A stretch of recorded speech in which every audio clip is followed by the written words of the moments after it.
2024 kalau bapak salah pilih begini nih, disuruh ngurus laut malah jadi bajak laut. Tapi kalau ceramah orang begini dibilang radikal, amar ma'ruf nahi mungkar. Mana kalau Muhammad kita sogok perempuan, bilang yang lain tidak setuju. Kenapa? Muhammad bukan pejabat Indonesia, kasih perempuan hijau matanya. Kalau kan begitu, di mana itu Indonesia? Kita tahu di Indonesia ada pejabat begitu, ada. Kau salah, kenapa kau pilih? Pilih sendiri kau pemimpinmu. Sekarang kau diberi kebebasan pilih pemimpinmu, tapi karena kau disogok, mana orang jahat kau pilih juga. Jangan ketawa, serius orang ini. Yang nggak boleh adalah mempolitisasi politik identitas. Itu yang nggak boleh. Menganggap bahwa politik identitas itu adalah Muslim, itu kan bahaya. Lu fakta sosiologisnya bangsa ini adalah Islam. Kita bermohon semoga rahmat Allah senantiasa dicurahkan dan melahirkan keberkahan-keberkahan terbaik yang diridhoi Allah Subhanahu wa taala. Comment, like, and share. Like, subscribe, share, and comment.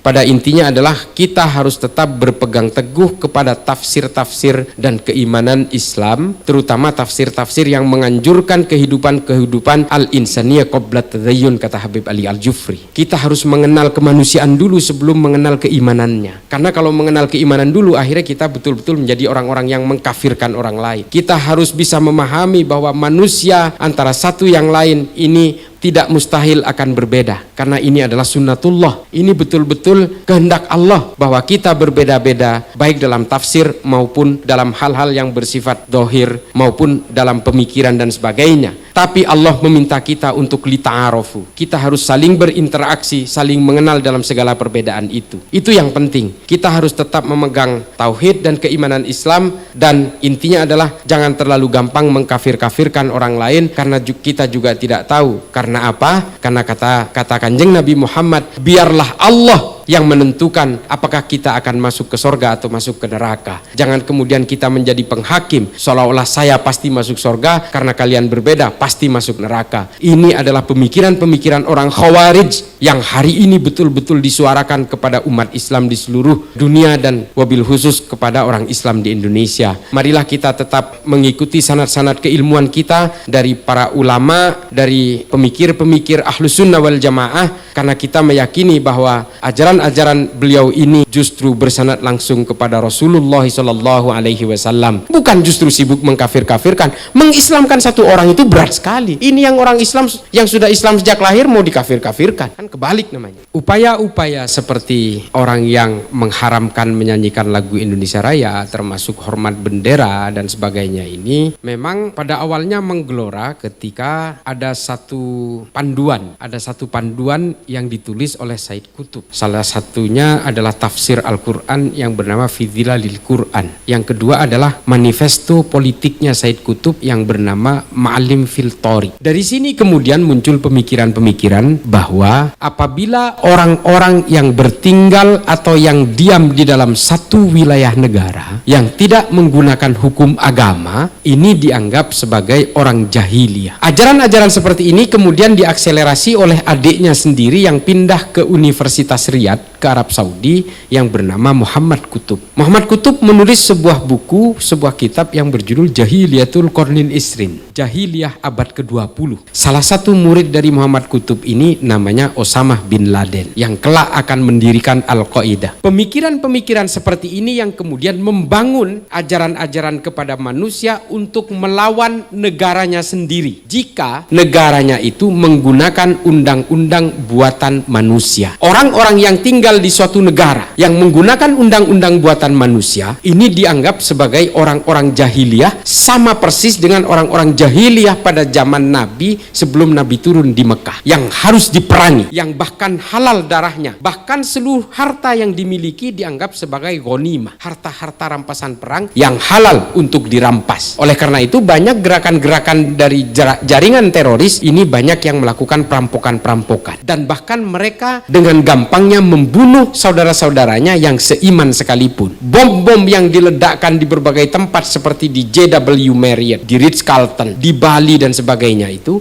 adalah mereka tidak peduli korbannya, karena mereka menganggap semua orang yang ada di negara ini adalah orang-orang jahiliyah apapun agamanya. Mau orang bule kek, mau orang Australia, ataupun yang jadi korban itu seorang cleaning service yang juga Islam yang rajin sholat, mereka nggak peduli karena dianggap sebagai orang-orang jahiliyah. Dari situ kemudian timbul pemahaman bahwa apa apapun yang identik dengan identitas kenegaraan ini, semuanya adalah simbol-simbol togut yang haram kalau kita glorifikasi, termasuk menyanyikan lagu Indonesia Raya, hormat bendera, menganggap bahwa Pancasila itu adalah filosofi Grondslag, filosofi dan ideologi negara. Mereka mengharamkan itu. Orang-orang Salafi Wahabi jangan salah, mereka cuma nggak berani aja ngomong terang-terangan. Kalau ditanyakan secara gamblang, head to head dengan mereka, menurut mereka Pancasila ini apa? Mereka pasti mengharamkan. Saya jamin itu, nggak usah bertakiah. Mereka memang galak sekali mengatakan cinta NKRI, karena memang NKRI ini adalah Negara Kesatuan Republik Indonesia. Mereka juga punya rasa sayang terhadap negara, sama seperti gerakan-gerakan nasionalis yang dibangun di Arab dan juga Arab Saudi sendiri. Tapi kalau disuruh mengatakan menurut ente, menurut antum Pancasila ini apa? Dia pasti mengharamkan, karena itu buatan manusia. Sama orang-orang ustadz-ustadz salaf yang hari ini seolah-olah sejuk kalau berceramah itu sebenarnya pintu masuk saja. Produk akhirnya adalah teroris-teroris yang ditangkap oleh Densus hari ini di penjara. Sama pemahamannya kok. Cuma memang ada 3 model mereka ini. Salafi dakwah. Ya ini orang-orang yang sering berdakwah di YouTube, di apa itu, yang seolah-olah menanamkan kesejukan segala macam, taat kepada pemimpin. Mereka memang sangat menganjurkan untuk taat kepada pemimpin, karena orang-orang Saudi juga diminta untuk taat kepada raja. Sama. Mereka nggak mungkin ngomong jangan taat kepada pemimpin, bisa digorok sama orang Saudi. Bahkan mungkin pendanaannya bisa di stop. Karena mereka ini memang by order, sesuai dengan apa yang dilakukan di Saudi, mereka lakukan di sini. Mereka mengharamkan unjuk rasa. Ya, karena Saudi juga anti terhadap unjuk rasa. Kerajaan Arab Saudi itu hari ini sangat takut kepada gerakan-gerakan masyarakat. Termasuk maulidan, tahlilan, ini kan masyarakat yang berkumpul, yang membentuk intimasi sosial dan komunitas-komunitas. Mereka haramkan juga. Karena apa? Di Saudi diharamkan. Masjid itu di Saudi setelah Isya dikunci pintunya. Karena memang takut dijadikan alat untuk nongkrong-nongkrong. Gerakan-gerakan dari masjid itu paling ditakuti oleh mereka. Makanya orang-orang Wahabi di sini mengharamkan maulidan, tahlilan dan sebagainya itu. Dan mereka mengharamkan budaya-budaya lokal. Mengapa? Karena dari gerakan-gerakan budaya inilah gerakan politik itu bisa tercipta. Banyak sekali gerakan-gerakan revolusi yang diawali dari gerakan-gerakan budaya. Di seluruh dunia dilakukan oleh para budayawan, gerakan-gerakan revolusioner. Dan itu ditakuti oleh pemerintah Arab Saudi pada zamannya. Dan akhirnya apa? Budaya-budaya lokal diharamkan. Di sini yang kita tidak peduli dengan kerajaan Saudi pun, akhirnya ajaran ini dialirkan ke kita. Sehingga apa? Kita saling bermusuhan satu sama lain. Kita akhirnya saling mengkafirkan. Kita akhirnya memurtad-murtadkan. Mereka yang sudah merasa tobat akhirnya sibuk menghitung dosa-dosa kita. Ini loh yang terjadi di kita. Dan semua entitas dan simbol-simbol kenegaraan ini pada akhirnya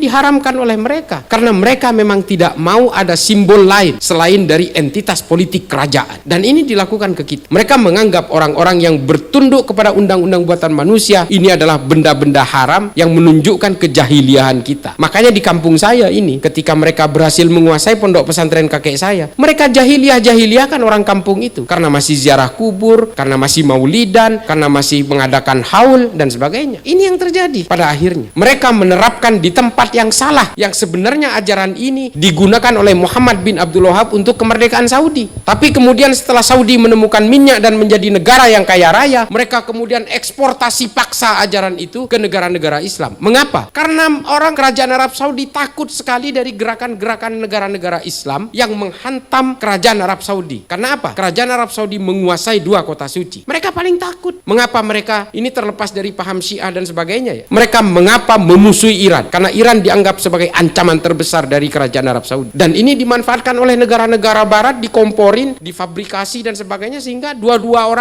negara ini bermusuhan bertahun-tahun, berabad-abad, Sunni dan Syiah. Sunni dan Syiah ini sebenarnya awalnya kepentingan-kepentingan politik, bos. Kemarahannya dan dendamnya, permusuhannya bertahan 1400 tahun lebih sampai hari ini. Dan ini loh yang hari ini berusaha dijejalkan kepada kita. Saya gara-gara menceritakan sejarah ini, saya dituduh Syiah lagi. Gara-gara saya meminta untuk ad-dinul akli, beragama dengan akal, saya dibilang liberal. Gila apa? Kalau kita baca kitab-kitabnya Imam Ghazali, itu semua berusaha melogiskan ajaran-ajaran agama. Konsep-konsep tauhid berusaha dilogiskan. Yang anti terhadap berusaha logika-logika dalam beragama ini, Ibnu Taimiyah saja yang menggugurkan itu. Saya bukan anti Ibnu Taimiyah. Ada beberapa ajaran Ibnu Taimiyah yang saya suka, termasuk upaya-upaya kritik terhadap ahlul halli wal aqdi. yang dianggap terlalu mengkloning ajaran-ajaran konsilium plebis dari bangsa Romawi. Ini yang ada di kita hari ini. Gerakan-gerakan seperti ini memang harus dikuatkan. Karena apa? Jadikan masjid itu bukan hanya tempat sholat. Kan kita tahu, kita orang mantenan di masjid juga bisa. Kalau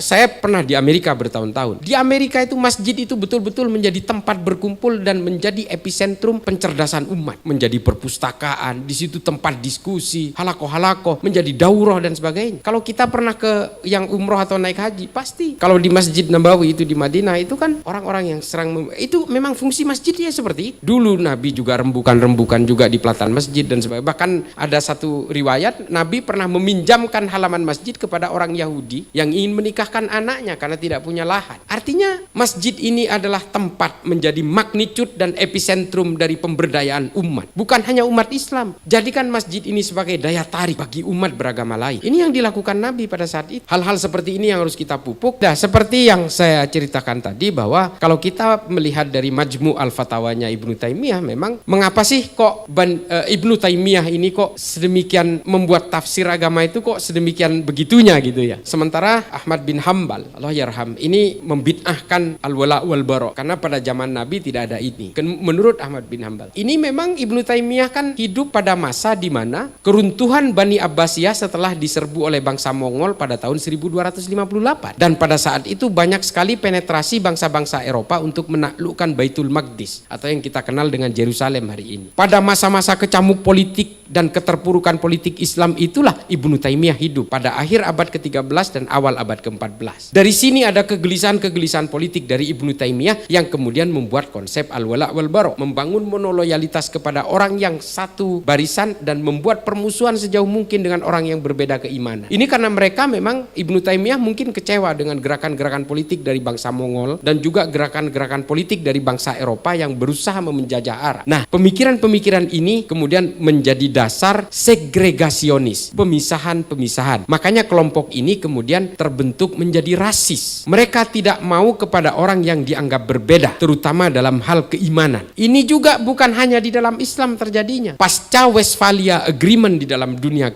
dalam pemeluk agama Kristen dan kesepakatan Peace of Prague di Cekoslovakia, orang-orang Kristen juga kemudian dihinggapi satu penyakit yang bernama rasisme. Makanya kemudian gerakan-gerakan rasisme di dalam atas nama agama Kristen itu juga muncul di Amerika yang namanya white supremacy dan Ku Klux Klan tadi. Ini sama dengan gerakan-gerakan Wahabisme hari ini yang berusaha mengkotak-kotakan manusia, yang menganggap orang yang berbeda itu harus kita musuhi dan kita harus menjaga jarak dengan mereka. Ini sama persis. Makanya cenderung perilaku mereka itu tidak pluralis, mereka cenderung rasis. Ini mohon maaf, orang-orang Arab di sini ketolong karena agamanya sama, Pak. Kalau agamanya berbeda, orang Arab pun juga dimusuhi oleh mereka. Dan orang-orang Arab yang non-Islam mengalami ini. Makanya orang-orang Arab di Libanon yang berbeda agama akhirnya berpindah ke Amerika Selatan, ke Brazil, ke Argentina, sampai ke Meksiko di utara sana. Makanya di sana masih banyak keturunan Arab. Antonio Ben Slim namanya. Itu bin Salim. Ada politisi di Brazil namanya Fernando Haddad. Itu Al-Haddad. Bisa jadi habaib. Tapi mereka menganut agama yang berbeda hingga akhirnya mereka terusir dan akhirnya bermigrasi ke Amerika Selatan. Banyak. Ada Shakira Mubarak, Katolik itu, penyanyi itu, keturunan Arab itu. Dan bahkan Fernando Haddad ini, Al-Haddad marganya. Bin Salim, pengusaha Meksiko. Anthony Slim namanya. Ini bin Salim. Apakah Syihab juga ada? Ada. Banyak. Tapi agamanya Katolik. Kehidupan rasisme seperti ini akhirnya mengusir mereka dari tanah kelahirannya sendiri sehingga akhirnya apa? Anak keturunannya memeluk agama yang lain. Nah, pemikiran